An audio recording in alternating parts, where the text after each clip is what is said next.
All right, you curious, you courageous Herle Burlyites, welcome to the pod. We're recording this one 2 days post the UCP majority victory in Alberta. And while that result may have been a shock to some, it was not a shock to me based on what I was observing as the campaigns wound into their last couple of weeks. We're going to break it all down today, doing a retrospective anatomy of the campaign, who voted for who and why, what ended up mattering most to the electorate, and what didn't matter. And then we'll speculate just a little bit on the futures of Smith, the UCP, Notley, and the NDP. Helping me do this are two pair of highly analytical Alberta boots on the ground. Actually, I don't know if you're one pair or two people. You're one of those two things, or maybe both. In any event, Jason Markusoff is making his debut on the Herle Burly. Jason's been writing about Alberta for nearly 2 decades with Maclean's, the Calgary Herald, and the Edmonton Journal. He's currently at the CBC as a producer and writer and appears regularly on Power and Politics Power Panel and various other CBC current affairs shows. And then it's our most excellent friend of the show, 4-time Herle Burly guest. She's almost a squatter here, goddammit. Janet Brown. Janet is the principal of Janet Brown Opinion Research based in Calgary. She's been examining and tracking public opinion in Alberta for over 25 years. Hey, purely as a coincidence, she was the most accurate pollster in this election by quite a margin, having it essentially, for all intents and purposes, bang on. So congratulations, Janet. There's simply no voice I trust more on what's going on in the province of Alberta than you. So delighted to have you both. Welcome to the pod today. Oh, thanks so much. My pleasure. So, wild emotional ride for Alberta. By Alberta standards in elections, it still feels unusual to have competitive elections featuring a center-left party in your province. Oh, this is still a relatively new thing. I mean, there's a lot of voters who might be into their 6th or 7th election cycle as an adult, and it never really occurred to them to think about how they were going to vote. Voting is just such an ingrained process here for most Albertans. So it was really funny to watch some of my friends who were, lifelong conservatives just sort of say I might not do that this time. I know. Janet, take a couple of minutes and give us a tutorial on how the votes broke down Monday night. Beyond the obvious regional schism of the three legs, who voted UCP and who voted NDP? And nobody voted for anybody else, right? The other parties got something in the single digits, right? So, all we really know from voter data is how it broke out regionally. So I kind of have to do the three-legged stool. 52.5% of people voted for the UCP, 44% voted for the NDP, and the rest were something else. But, and I know you don't want me to go into the three-legged stool, but really to understand how this election rolled out, you have to know that the NDP just cleaned up in Edmonton. They won every single one of the 20 seats in the city of Edmonton. They had a huge lead in the city of Edmonton. Yeah. Outside of the two major cities where there's 41 seats, the UCP got, all but a couple of them. And then, battleground Calgary, it was sort of split down the middle in Calgary. So, we've been saying all along this is a close election, but the fact of the matter is it was close in about 12, 14 seats. The rest of the province, it wasn't very close. Just your data, though, your polling data seems to be a pretty reasonably accurate surrogate of the electorate. Mm-hmm. So if you delve into things like demographics, what kind of Albertan votes for the NDP and what kind of Albertan votes for the UCP? So beyond just the regional stuff, right? The UCP is particularly popular among men, particularly more. I actually didn't see a lot of age differences in my polling, which caused a bit of controversy. But but really, it's not so much age; it's education. So men with a high school education or less, they were all behind the UCP. For the NDP supporters, it was split. Females were as likely to vote for the NDP as they were for the UCP. Again, that caused some controversy. People were doubting my data because they thought that the NDP should be doing better with women, but it was actually sort of split down the middle. So, it was NDP vote was very difficult for a progressive party to win without a lead among women. Exactly. And education, again, turned out to be one of the biggest predictors. If you've got a university education or postgraduate education, you were well behind the NDP. So, we do these vote choice models to try and see what the most predictive variables are. And we always talk about gender and age and region. But in our data, we found that education is clearly one of the best predictors of how people are going to vote. Also, just how left or right they perceive themselves to be. And then the other measure that always sort of pops up is religiosity, how important religion is in their daily life. That's another good predictor of how they're going to vote. Better than age, better than gender. I know that I think it was Abacus's, he had a graph showing, and his wasn't too far off of what yours was at the end of the day. Never mind what it was like before. It's a good study. But he showed a big gap in racialized votes. I think it was like the racialized voters were had a 40-point gap favoring the NDP, whereas whites were much more likely to vote. I did do a measure on ethnicity. I didn't report on it, and I didn't report on it because there wasn't a big break. So I saw at the beginning of the campaign that there was racial identity was a big determinant of voter, but I actually saw that sort of disappear by the end of the race. Okay, so let's get into this part of it. There's a big saying in politics, campaigns matter. And indeed, there were a number of pollsters that showed this thing all over the map, from 10-point NDP leads to neck-and-neck races, various parties leading in Calgary at different times. Had the impression of an up-and-down race today in the Toronto Star. There's a breathless TikTok about how the UCP campaign felt day to day and how vulnerable they felt at many times. But Janet, your poll early in the campaign showed a big UCP lead, and your poll at the end of the campaign showed a big UCP lead, and the voters showed a big UCP lead. So did this campaign matter? And was there a lot of volatility, or was this result baked in from the beginning? Well, what mattered was when the parties what mattered was when the parties thought this campaign started. Sorry, it's taking me a little bit to get that out. So just before Easter weekend, the polling that I was doing was truly showing it too close to call.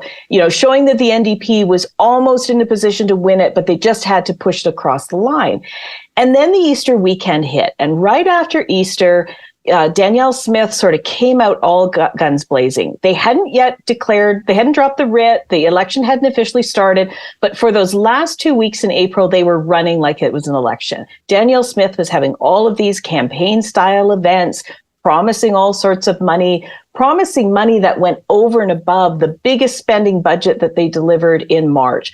So by the time the writ dropped on May 1st, voters really had an idea of what was going to be in the UCP platform, what they were promising. And my polling shows that the UCP really, took the lead before the writ was even dropped. And it was really just about sort of maintaining the lead, pushing back on the criticisms against Smith. And there would be sort of rough days, but when controversy would break, but they just mostly were pushing back against the negativity and holding their lead the whole time.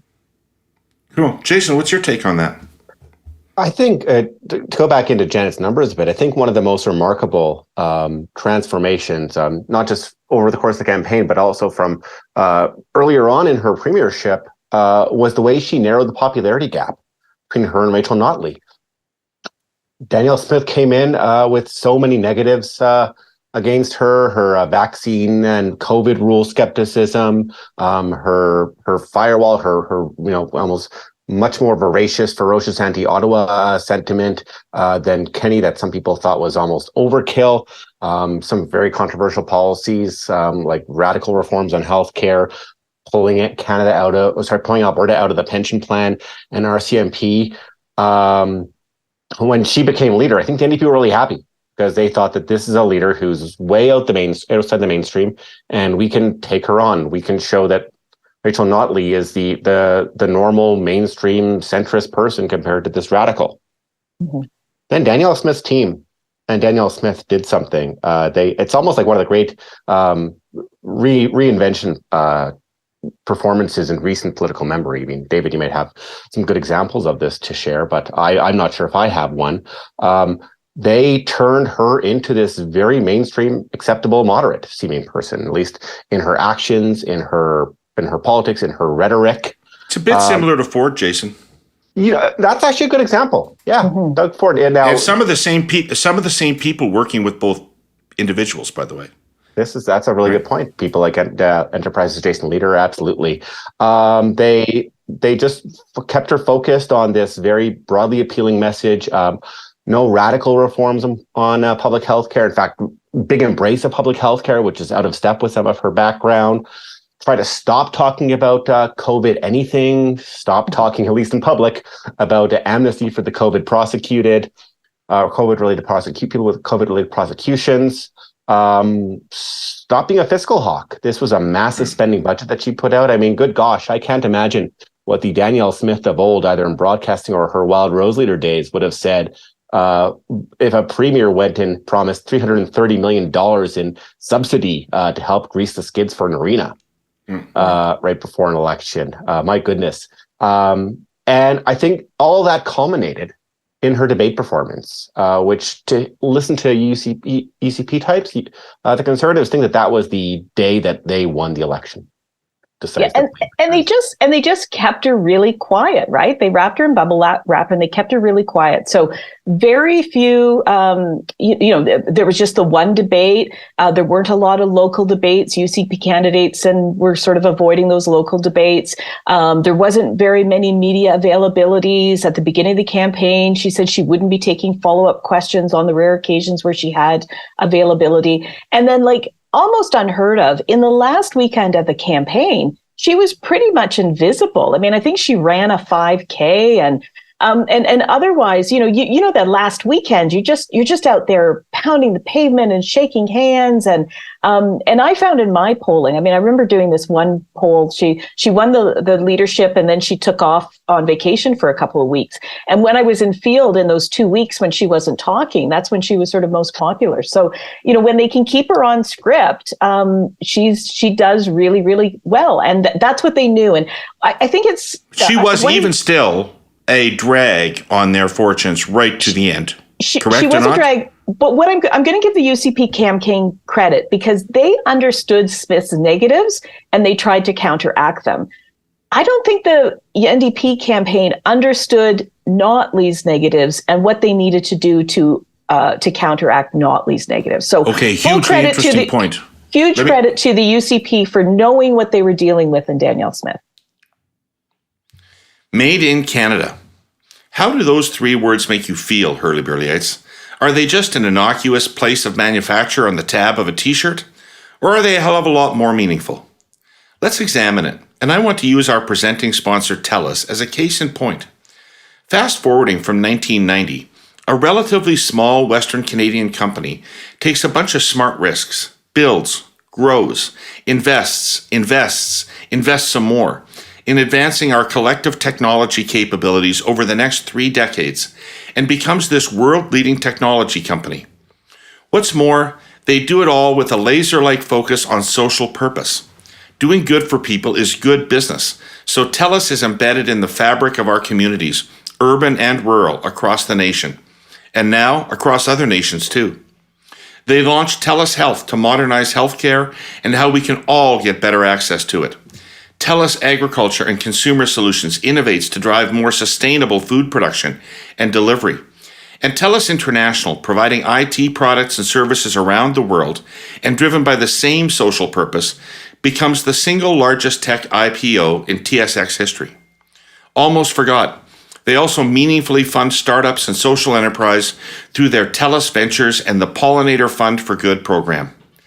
And so what it all adds up to is not only a made in Canada story, although plenty of pride to take in that, Herle Burlyites, it's an invests in Canada story, in our R&D, in growing and scaling new business, in innovation, in commercializing and exporting that innovation through IPO, in addressing climate change, and ultimately in driving the long-term growth of the Canadian economy.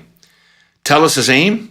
Only to continue to invest in a way that helps solve some of our most pressing challenges. If you're a regular listener here, you'll remember what one of our country's leading economists had to say about that. Every business dollar you make and invest back into Canada is good for our economy. Go to Telus.com to learn more about all of it. To me, Rachel Notley is a obviously superior choice to Danielle Smith in terms of capacity to be the premier of the province. Why isn't that so obvious to everybody in Alberta? Well, she was the premier for 4 years between 2015 and 2019, and it was a really rough go, right? So there's still the hangover from her time as premier. And then, I've been saying this for weeks and people have been beating up on me, but the NDP chose to run a negative campaign. It was all about Smith. It was all about what was wrong with Smith.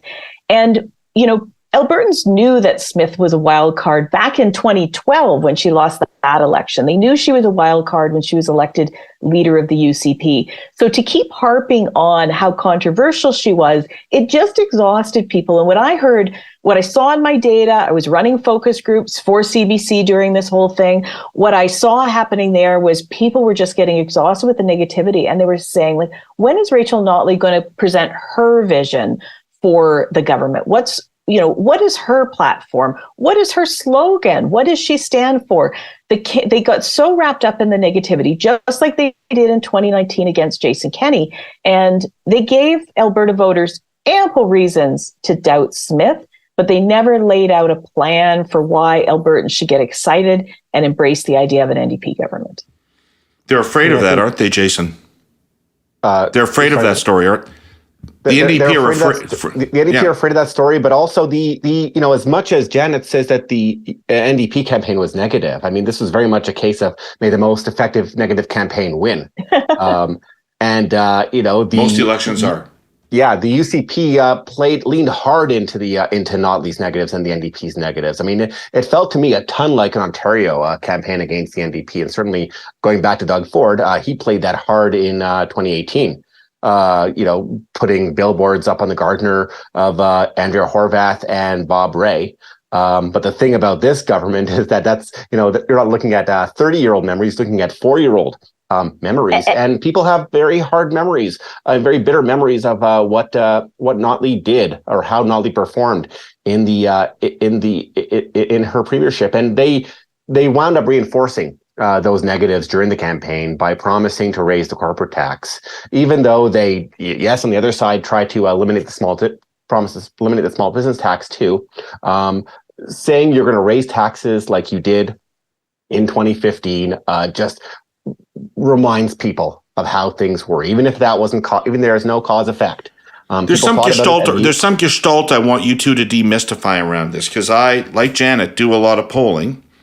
And in jurisdictions outside of Alberta, it is rarely unpopular to raise the corporate tax. That is seen as a relatively pain-free way to access revenue, right? So I'm curious about two things. I'm curious about, one, why the reaction might have been so strong against that measure. And second of all, why the NDP always feel they need to be now, and this is a recent phenomenon, but it's costing them elections, feel they need to be the most fiscally responsible people in the room.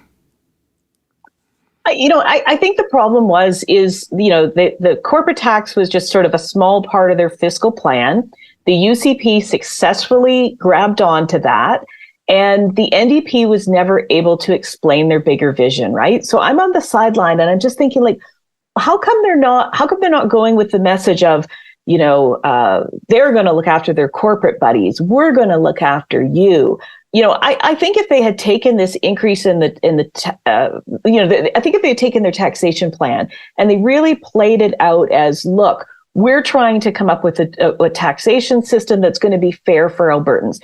They're trying to find a taxation system that's going to be fair for corporations. So come to us, the People Party, or go to them, the corporate party. And they never did that. The UCP just sort of pounded away on it, and they never had an effective counter argument.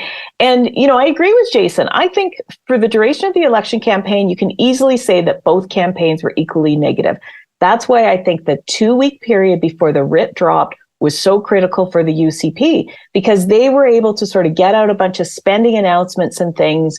And then when they went into this highly negative campaign, they already had a few good announcements behind them. So they started the campaign with a balanced, good news budget and a whole bunch of spending announcements. They rode through all the criticisms during the campaign, and then right at the end, they locked Danielle Smith in a room for a weekend and said, "Don't go off script, don't go off script, don't go off script." And then they put her on TV, and she didn't go off script. And everybody said, "Okay, well, I guess she's not as crazy as the NDP accused her of being," and election done. But David, your question's a good one about why the corporate tax was a negative here when it hasn't been in the past. I mean, the NDP were saying we're not going to raise tax on people, just on companies, and only the big ones, not the small ones. But it makes me think that Alberta might be more of a corporate town than any other out there. I mean, so many people are reliant. They revere the private and not just sector. Alberta, Calgary, not just Alberta, Calgary. Well, I think Calgary, but also smaller towns and smaller areas that are more reliant on oil and gas, because it wasn't just in Calgary, the NDP won the popular vote and more seats, pending a few recounts. I think one of the real success stories of the UCP campaign was their rural wall and their outside of the two big cities wall held strongly. The NDP needed to pick up some of those seats around Edmonton. They picked up one, which has no rural area in it. They got pretty much swept out of rural areas except for Banff, Kananaskis, which is the more Rocky Mountain town than rural farms and acreages. It had the coal mining issue in particular, right? Absolutely, definitely, right. and selling off the parks problem with them. But people in a lot of people in Calgary and these kind of outer suburbs where they won, and in rural Alberta, think that corporations are very important partners and business leaders in Alberta, and they know that the success of their success is the economy's success, which becomes their success. And I think that successive premiers Jason Kenney and Danielle Smith really reinforced that message. And again, if anything the NDP would have done that reminded people of what they did in 2015 would have cast this big pall on them, and they did that by promising to raise the corporate tax.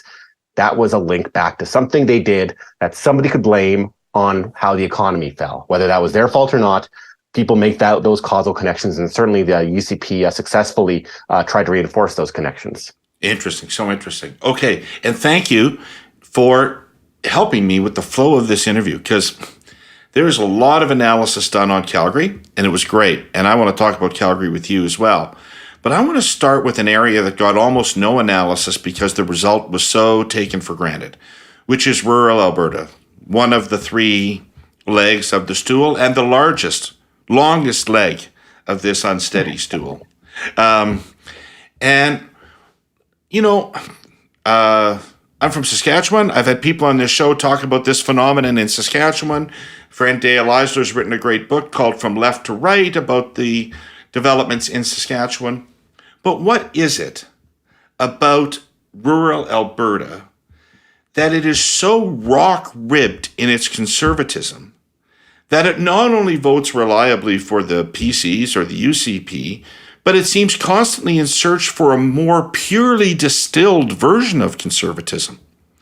What's going on out there? What is motivating those people? Okay, so when you think about Calgary, Edmonton, and the rest of Alberta, a lot of people refer to it as rural Alberta. But there's more to, Jason tried to coin the phrase other land. It didn't really stick, but there's more to other land than just rural. So we've got some, we've got some significant mid-sized cities that, comprise that other land Alberta. Red Deer, Medicine Hat. Exactly. Lloyd, we've got Grand Prairie. I mean, those kinds of things, right? Yeah. So, we've got these 5 mid-sized cities that account for some of the seats in there as well. Now, rural Alberta, it's very entrenched, and we could talk about why that is. But focusing on these smaller cities, I do think there is an opportunity there for the NDP to make small gains. They have held Lethbridge West for a while. I don't think it was too much of a stretch for them to win Lethbridge East, but unfortunately they came up short. I think Red Deer South was in play at one point. And I think just if they had been a little more focused, the NDP could have had support there. So, it's not just about rural versus urban. There's these mid-sized cities where I do think there's an opportunity, to convert people, to make those races more competitive. This just wasn't the election where the NDP was able to make that breakthrough. I think the other thing that happened in rural Alberta, and it's probably happening elsewhere too, is the aftermath of COVID. Where it was in smaller towns and especially in the more rural areas where people were pretty bitter about the vaccine rules and were more opposed to vaccines. There was a big, it could almost I'd like to overlay the vaccination record, the vaccination patterns in Alberta and the election patterns in Alberta. And I think you'd get a good bit of overlap. And I'm not saying that actually, Frank Graves did some research that he shared with me that showed that nothing he had in his survey correlated to Alberta vote intention as tightly as attitudes about vaccination. There you go. I mean, I'm not, even in some of those smaller ridings in Red Deer, in the ones that voted hardcore, you're still talking majority vaccinated, right? But those people who weren't vaccinated, you had a good, solid understanding of where they voted, and there were much more of them in small areas. I mean, take a riding just outside of Calgary, like St. Albert, Morinville, which was one of those kind of quasi-rural, quasi-bedroom community ridings they needed to win to make the math work for them. And they actually ran a fairly good candidate up there, Karen Shaw, this four-term rural county councillor, who's very affable, well-known up there. I door-knocked with her a bit in a small town. There's a lot of bitter feelings, both on the economic side and on the vaccination COVID side, that she was gonna, that Notley was gonna coerce people to get vaccinated even more than Jason Kenney did. That bitterness felt, so that was like almost a boosted, more hardline core.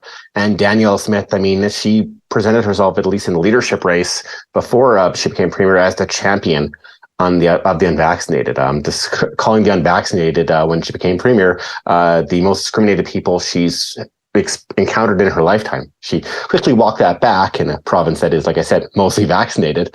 But those people who are unvaccinated heard that and took them with that all the way to the ballot box, and that certainly helped her in a lot of pockets of Alberta. Right. Supply chains have taken an awful beatdown since the pandemic. They are routinely blamed nowadays for just about every problem in the economy. Delays, product availability, inflation, even labor shortages. It's trendy to blame supply chains. The federal government has now responded. It's establishing a new level of bureaucracy and regulation, the Transportation Supply Chain Office, featured in the last budget.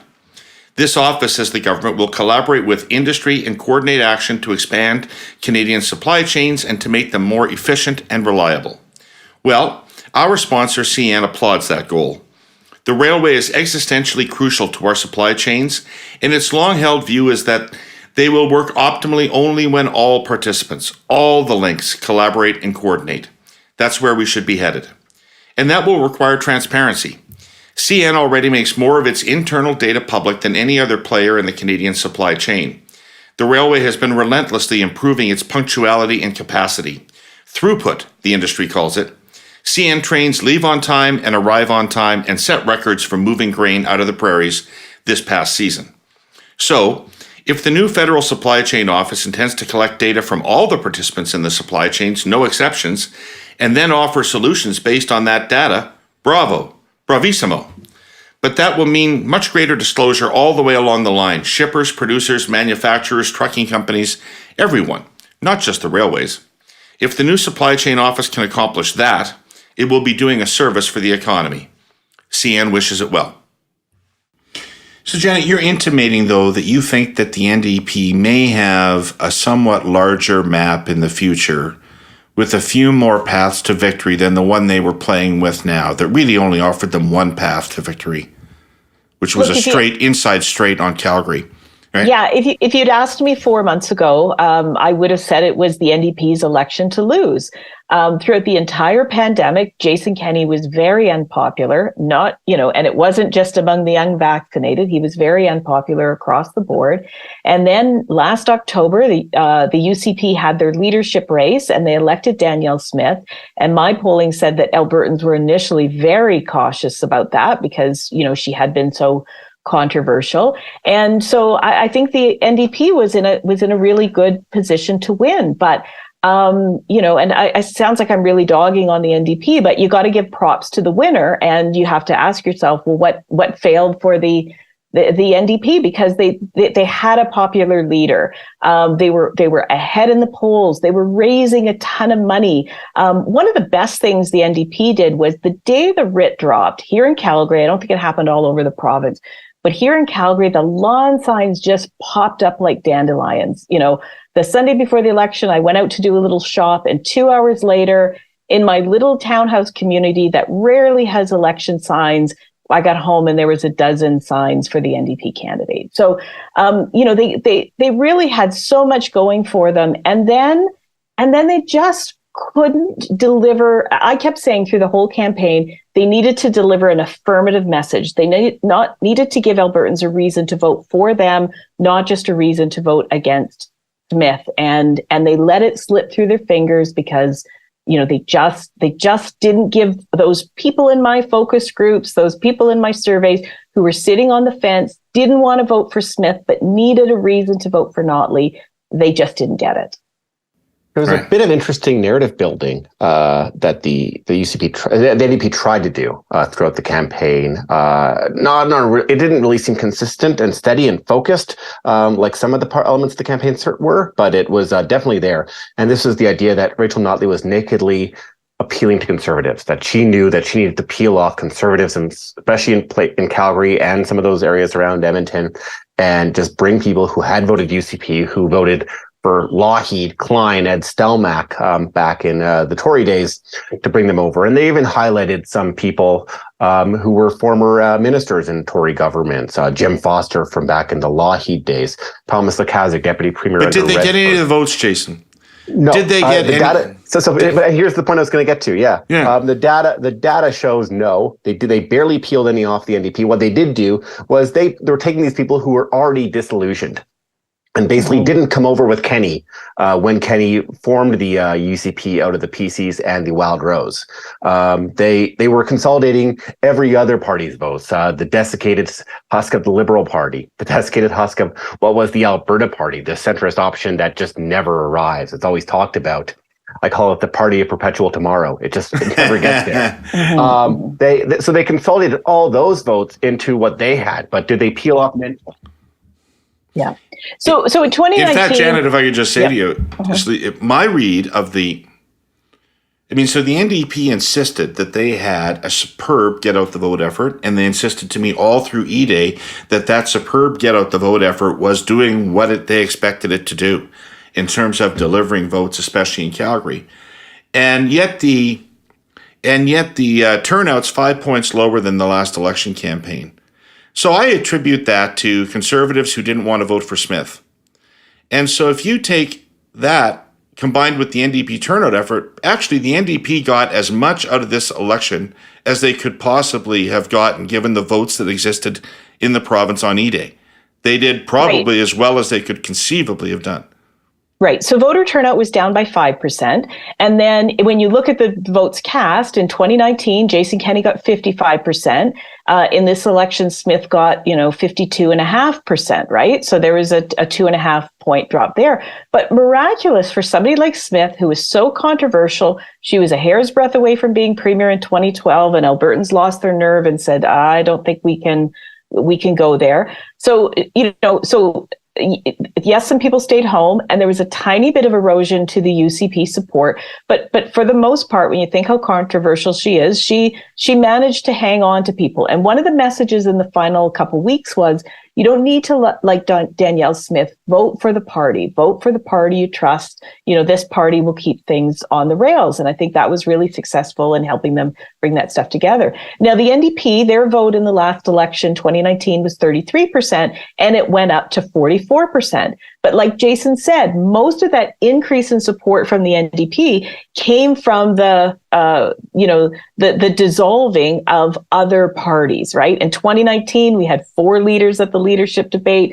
I mean, 2 of those parties barely exist anymore. So what the NDP did is they did an excellent job at solidifying the left and the center left, but they did not do a good job. As Jason said, if they were sort of unashamedly trying to get conservatives or, center-right voters to go their way, the numbers don't show that they got too many of those center-right voters. I think for a lot of Albertans, it's a big ask to go all the way from the United Conservative Party to the NDP.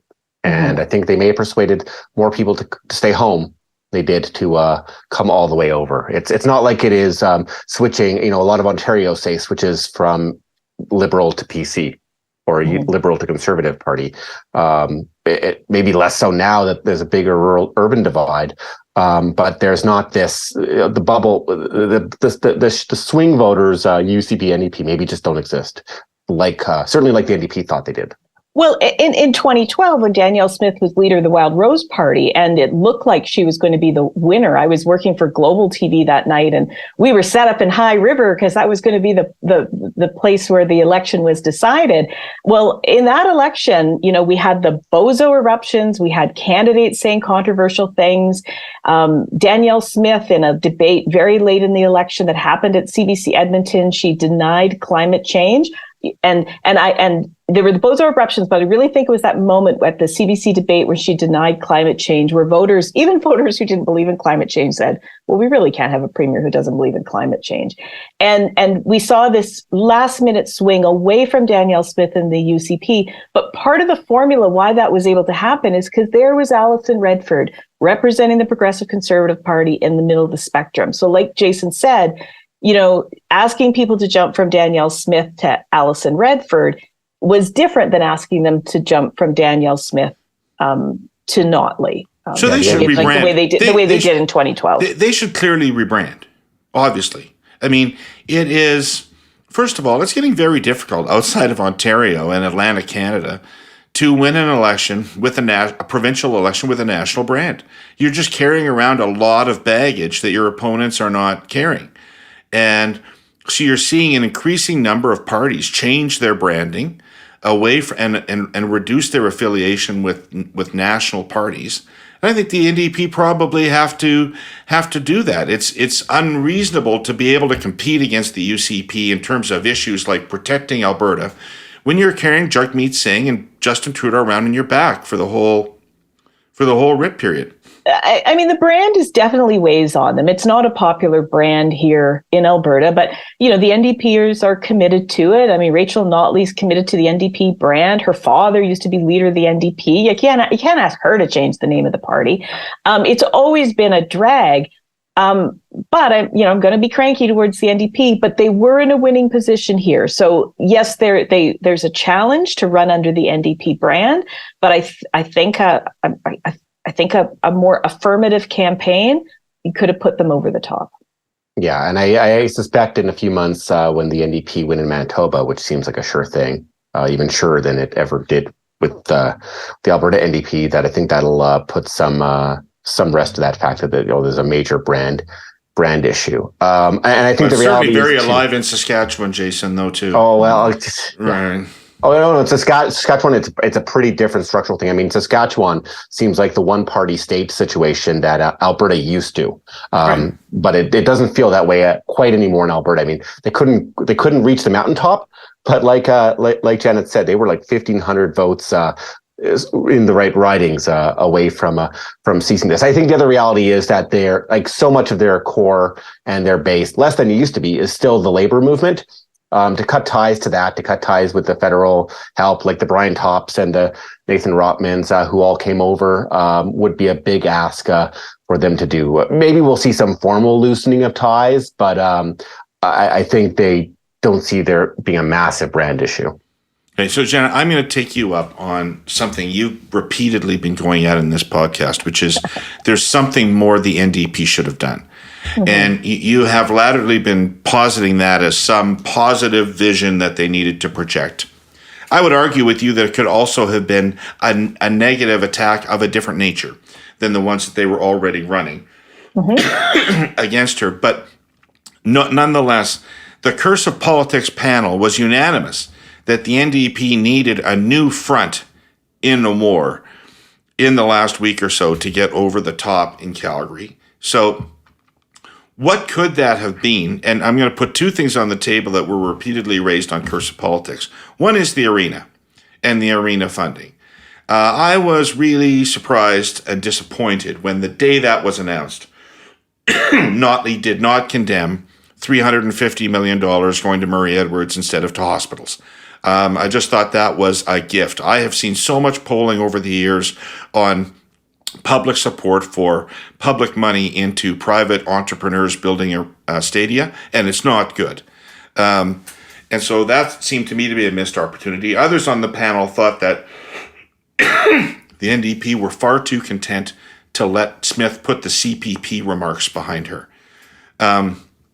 What do you think could have been the most effective other front in Calgary?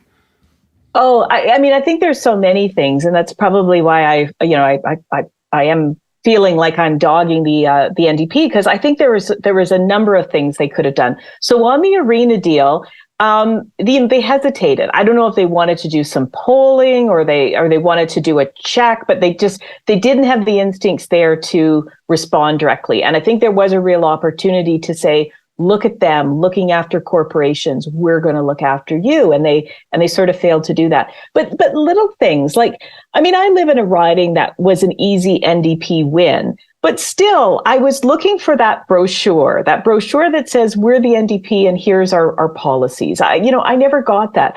I was looking for that picture of Rachel Notley standing in front of her entire, team of candidates, right? That picture that would show so clearly how diverse they were in terms of gender, ethnicity, employment. The NDP worked really, really hard over the last 2 years to recruit really, really high quality candidates, right? One of the things that people would say about Rachel Notley in 2019 was, I like Rachel, but I don't like the team around her. She had put so much effort into building this really credible team of candidates, right? I don't think there were any baristas in there. Like they were just, they were not names on a ballot really. And she missed that opportunity. So I think sort of the lack of policy, not policy, there was lots of policy, but, I'll get letters if I say there was no policy. There was lots of policy, but you had to go to the website to find it, right? What the NDP was using all their paid advertising to do was to go negative. And I said to some NDPers, you've got to put something positive forward. Why are you so focused on negative? And they said, oh, well, when we put positive stuff forward, the media doesn't cover it. And I said, yeah, so let the media cover the negative stuff. Don't use your paid advertising for that, because the media will cover it. So anyway, I feel like I'm just droning on and on about the same point, but it just, I just think they didn't have that coherent vision. And what people would tell me in the focus groups was, I think Smith is crazy, but all Notley does is point the finger and complain. I want her to do something. I want her to say something. I want her to stand for something. And there was so much noise. And sorry, I'm sorry to be droning on. The other thing I talk about is they really went after Smith's judgment. I wish they had kind of gone after the content of some of her policy ideas. For instance, R-Star. This is the program where they were going to pay companies to clean up orphan and abandoned wells. It really played poorly with the public. It looked like a corporate bailout. And as horrible as those Nazi comments were, I think they could have actually got more traction if they focused on Danielle Smith's desire to, Danielle Smith's affinity with corporate bailouts. If they'd spent more time with that and less time with her colorful language, they could have done better. You'd think that in 2023, governments across the country would have legislative frameworks in place that offer real benefits and real protections for workers in the gig economy. Well, you'd be wrong. Legislative inaction has led to an historic moment here in Canada, because it's not often that you find labor and industry coming together, But that's the case for our sponsor Uber and their collaboration with the United Food and Commercial Workers of Canada. Tired of the status quo, and after listening to what workers really want, Uber and UFCW Canada signed a landmark agreement in 2022, creating a first-of-its-kind made-in-Canada representation model that guarantees representation and benefits for over 100,000 earners on the Uber platform. Since then, over 750 drivers and delivery people requested and had access to representation when they needed it the most. What may have the biggest impact, however, will be what this agreement could potentially deliver through changes in the law. With feedback from drivers and delivery people, the partners developed a legislative standards package advocating for a minimum earning standard and a benefits fund for workers while guaranteeing their right to a notice of termination, representation, and health and safety protections on the job. It's only right to build on those standards and make progress for working people. Today, Uber and UFCW Canada have stayed true to their word on joint advocacy efforts, holding meetings and consultations with ministers of labour and their teams across the country. In a quintessential Canadian manner of coming together and getting things done, Uber and UFCW Canada are making it right for app-based workers across the country. Learn more at uber.com/UFCW Canada. Yeah, see, I don't hear you. It's funny. When I hear your analysis, I agree with it completely, except it doesn't take me to they were too negative. It takes me to they were too uniformly negative on one aspect of Smith's unfitness for office.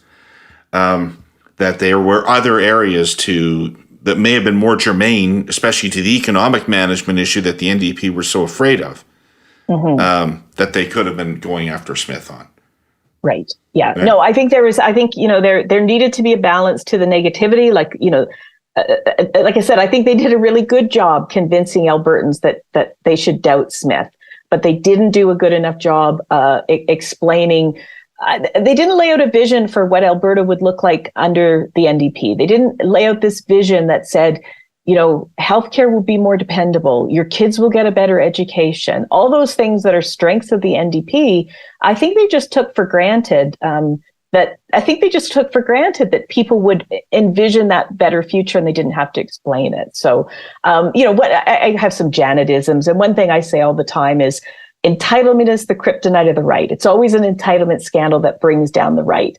But self-righteousness is the kryptonite of the left.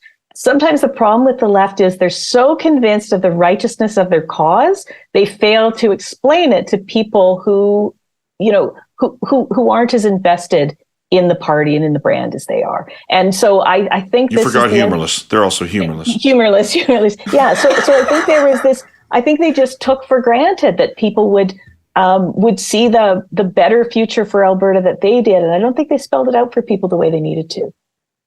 I think they relied too much on Danielle Smith bearing herself and playing Danielle Smith clips, because they had a whole other array of clips they could have used against her. And I was asking them, the NDP at one point, are you guys going to use these? And they seemed to say, yeah. I don't know if they were pulling my leg or maybe they just ran out of money.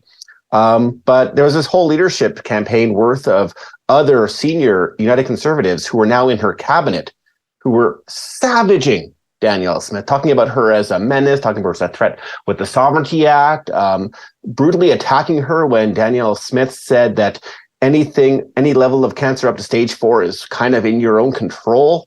I had imagined in my head, I always think of how these guys are going to attack each other, this carousel of comments from the other leadership candidates attacking her. And they never used any of that. I do think the pension, to your point, could have been something more potent that they could use. But the arena, I don't know about for a couple of reasons. One is that it had the sense of the aura of city building. And, the core of Calgary needs some city building.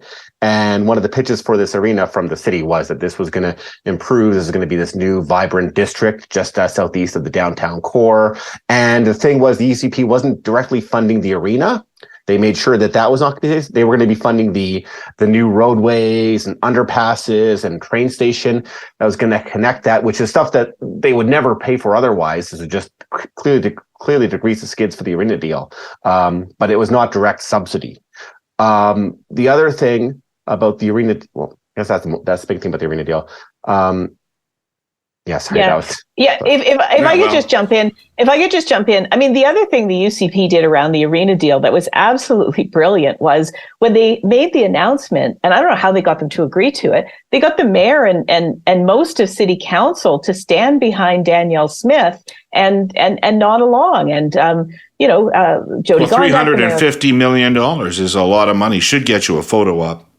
Well, it should get you a photo op, but you should also know that it is a campaign announcement, right? And I think that's what made it so hard for the NDP to respond. I mean, you had unanimity in City Council, so and you didn't just have unanimity, you had a visual image of how united everybody was behind this plan. So they were backing Notley into a corner where all she could do is look like a naysayer. And the other part of it came to me is that it was about time. Edmonton has had their arena, and it's a beautiful new arena that's helped their downtown recover for several years. And all the better concerts, like the Taylor Swifts and Paul McCartney's, now go to Edmonton. They don't play at the old dome. The old Saddle Dome anymore. So Calgary had so much back and forth, the Arena Deal, proposed Arena Deal failed, that a lot of people in Calgary just felt this was time. And for the NDP, like Murray Edwards is like pretty well off, right? Oh, I know. Right. But you know that this arena is servicing an asset that's worth probably $1.5 billion.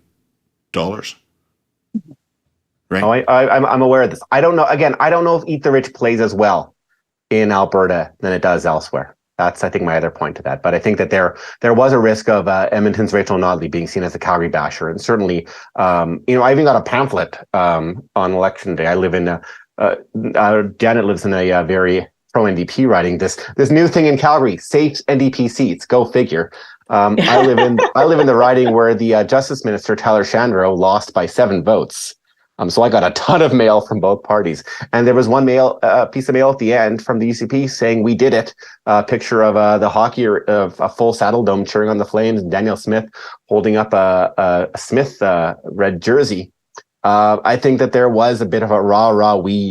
Calgary gets this finally, and we don't want the big bad Edmontonian Danielle or Rachel Notley to take this away from us. So the arena was a pretty... These are complicated. You're right. You're right to brush me back from my blanket assertions. These things are complicated. And the other reason I want to brush you back, David, is because in addition to the polling that I was doing for CBC, we also had this citizens panel that we were tracking. We did focus groups. Jason observed those. No one ever mentioned the Arena Deal, either in Calgary or in Edmonton, or maybe 1 or 2 people mentioned the Arena Deal. It didn't come up that much. And when it came up, it was like, well, I don't know if it's a good deal or not, but gosh, that Danielle Smith can get things done.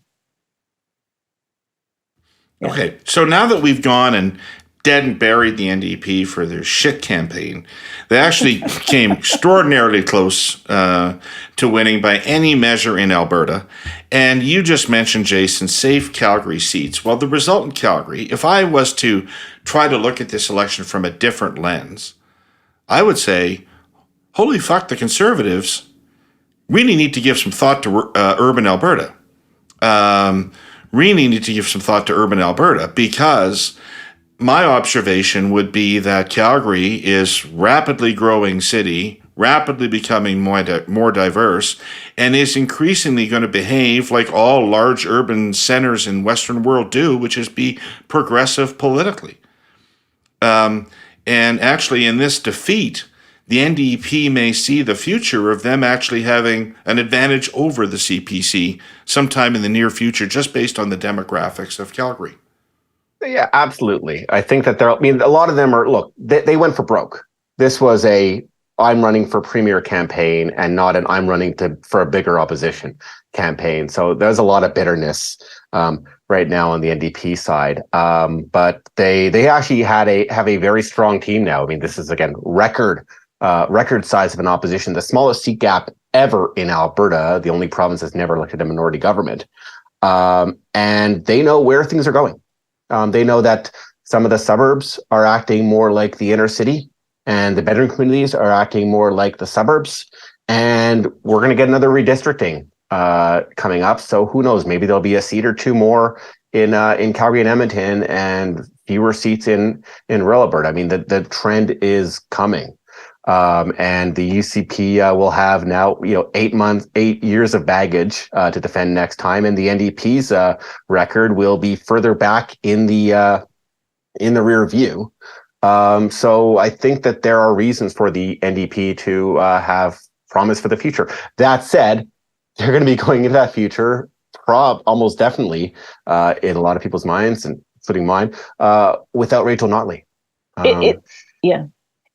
Just before we talk about Rachel Notley, it's going to be the strongest opposition we've ever seen in Alberta, just in terms of sheer size. And as I said before, the quality of the candidates that the NDP recruited. So when the government puts their cabinet together and the NDP puts their shadow cabinet together, there'll be an interesting point of comparison there, because the NDP is really got such a strong team, and I think if the NDP is smart, regardless of who their leader is going forward, that they really try and foster the ridings where they've had their breakthrough victories, and just make sure that they don't take anything for granted with those ridings. They'll be in good shape in the next election.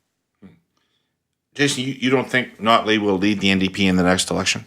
I don't think most New Democrats think that. They don't like, contemplating a post-Notley future, but I think they know it's coming. She's now run 3 elections as leader, won 1, lost 2, and she's now in her 5th term in office. She's actually the longest serving MLA right now because of all the churn from governments being tossed. I think it's a long time to be government. I mean, it's not like this. I don't think she sees herself as the Andrea Horwath, the perennial NDP leader who's always going to come up short. She's been there. She has a still relatively young family, and I think that man or woman that'll bear on you having spent 15 years in politics, and now it'll be 19 years at the end of this term. And I think that they want to bring in new blood.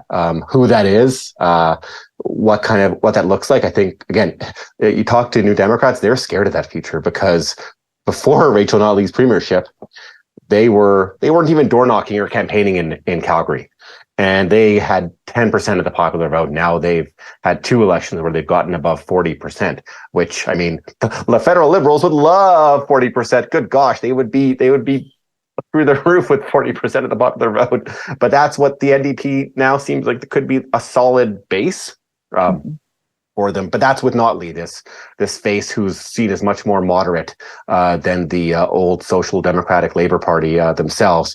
So they are going to have to think very seriously about that. And if there's this post-Notley leadership race that tears them apart between the Labour environmentalist core and the more moderate pragmatic group, who knows what happens?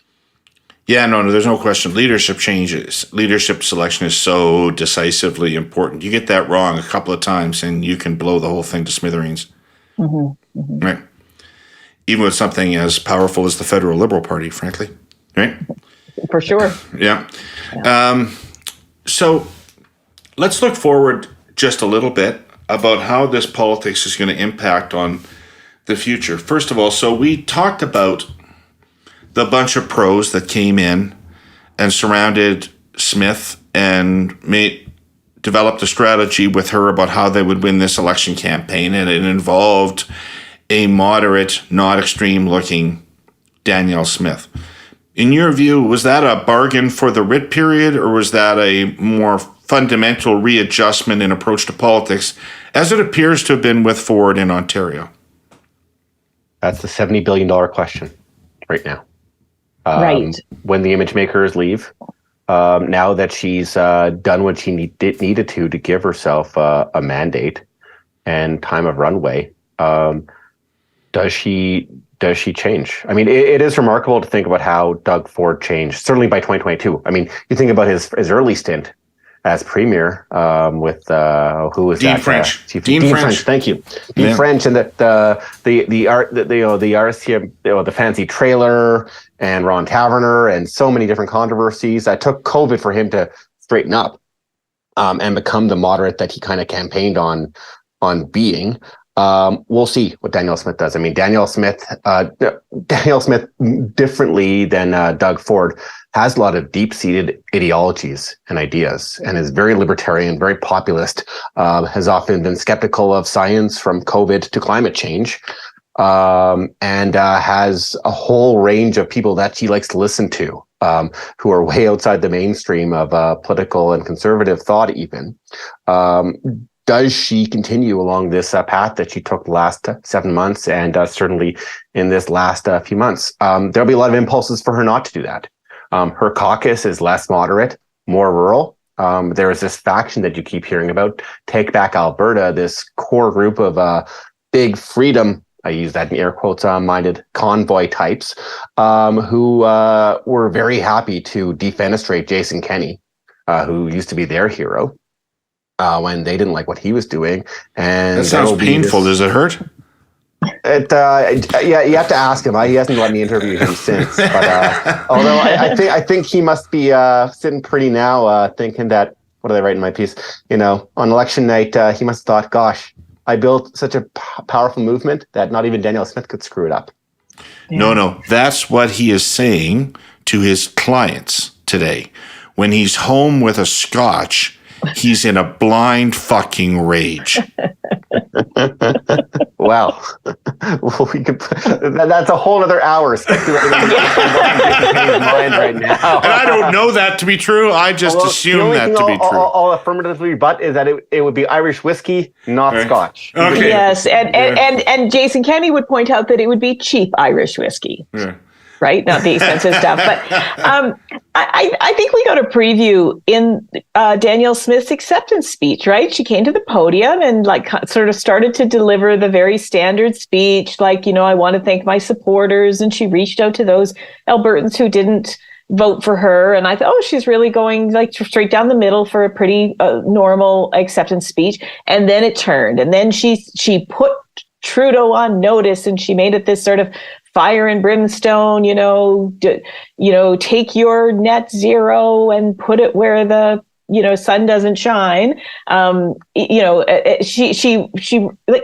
just didn't feel like it was necessary to go after Trudeau. She just defeated Rachel Notley, but you could see that in her heart, what she was most proud of is that, she was going to be able to take on Trudeau. So I don't think they kept her very quiet. No follow-up questions, no big events in the last few days after the election. I mean, only one debate. I mean, they kept her very quiet, and even the carefulest handlers can't keep her quiet indefinitely. But Janet, that stuff is necessary, and there is a strategy to it, because she knows that she needs to keep the taker-backer side and the more moderate urban side of her parties together. And what unites United Conservatives like nothing else? Bashing Ottawa, bashing a Trudeau. So there is some merit in doing that, because probably more strategically safe for her to bash Trudeau and keep the right wing happy than to start bringing in some weird stuff on pandemic management that Preston Manning tells her to do to keep that group happy. But with 55% support, I mean, there's a lot of moderate Albertans in there, a lot of moderate Albertans who think, the transition away from fossil fuel is necessary. And, they're probably voted UCP because they're concerned about the timing of that transition. But they're not opposed to that transition on principle, right? So I think her rhetoric will go further than a lot of the people who voted for her want it to go, especially when it comes to energy transition. Take us, Janet, to where the tectonic plates are underlying her support, though. So what is it? Frankly, we all know conservatives who do not think she'll last her term. Mm-hmm. And that there's, forces inside that party that are uncontrollable, that are unmanageable. And that may be true. And then you've just got proof that since Ralph Klein, none of the conservative leaders have managed to serve a full term. So even the ones that were less controversial than Danielle Smith couldn't stick around. So where are the biggest sources of conflict between her rural voters and her Calgary voters?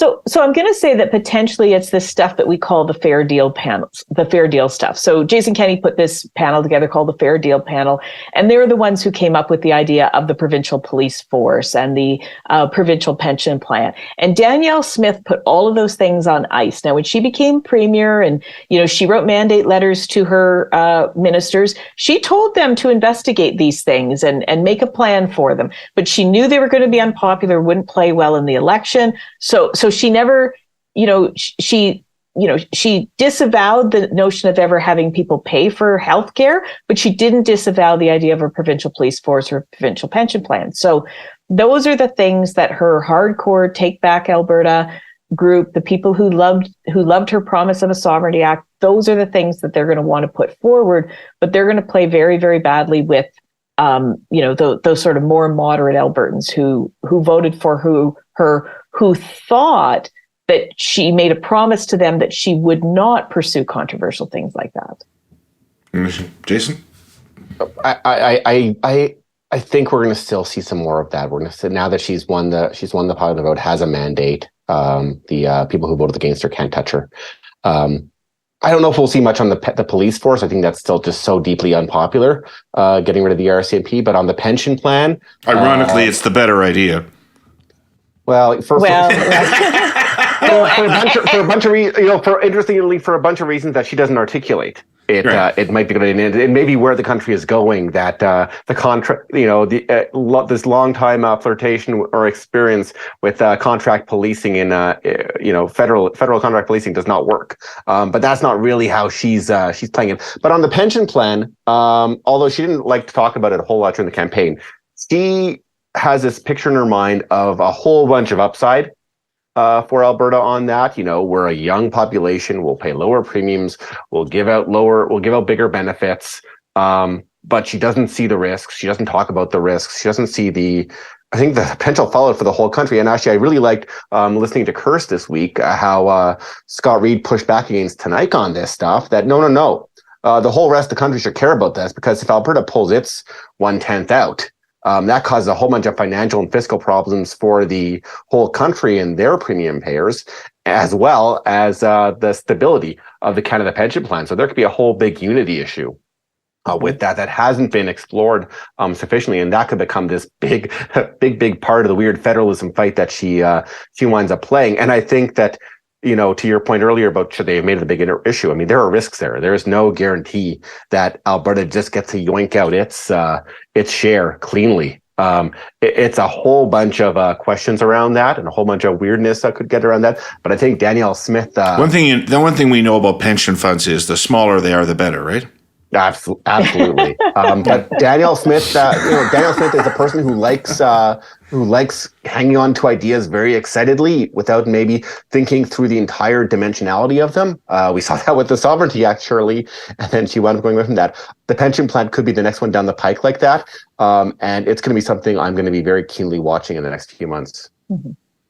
Awesome.